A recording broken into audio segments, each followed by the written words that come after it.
Hello po, si Abe po ito regarding sa discussion po natin ngayon ay regarding sa QuickBook Desktop. So meron akong client na meron siyang list of items sa Excel. Ayan, no? Ang binigay niya is item code, description, cost price, and preferred vendor. So medyo umabot ito ng nasa 3,000 plus na item. So uh, they asked me if I can transfer it sa QB, no? So, pagka wala pang laman ng QB, so ito 'yun, no? So, pag pumunta ka ng item, ganyan, wala pang laman, no?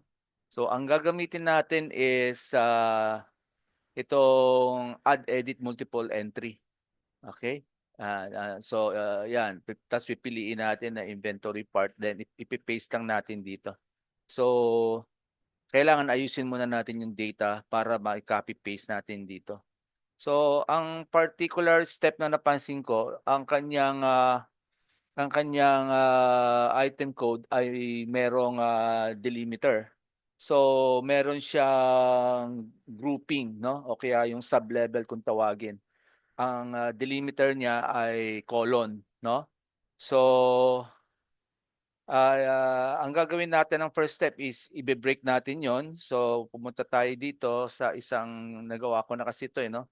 So, napansin ko, meron siyang 5 sub-level, no? Sub 1, sub 2, sub 3, no? So, kailangan hindi po pwedeng copy-paste lang. Kailangan i-rebuild muna natin itong mga sub-level. So, ah, titingnan natin yung actually, ang inaalaw ng QuickBook is hanggang 5 sub-level. So yung sub-level 5, hanapin natin kung saan siya. Ito, ayan, ayan, ayan. Ito, umabot ng sub-level 5. So after working on it, no? After working on it, we were able to isa-isang sub-level inayos ko, and then ginawan ko siya ng grouping. So binild ko siya, copy ko siya, and successfully we were able to successfully transfer it gaya ng ganitong resulta, no? So ayan yung item. So kung pupunta ka dito sa item, add edit, multiple entry, so pati yung vendor nilipat ko na kasi meron siyang preferred vendor, eh, hindi naman po pwedeng hindi i-declare. So punta ka sa inventory part. Ang critical moment dito, medyo hintayin natin kasi medyo madami, 3,000 plus, ano? So ang critical dito is itong sub-level. Ito yung mga item na walang sub-level, sub-item. So pag bumaba ka, yan, medyo marami na yan sub-item. Okay? So, ganyan po.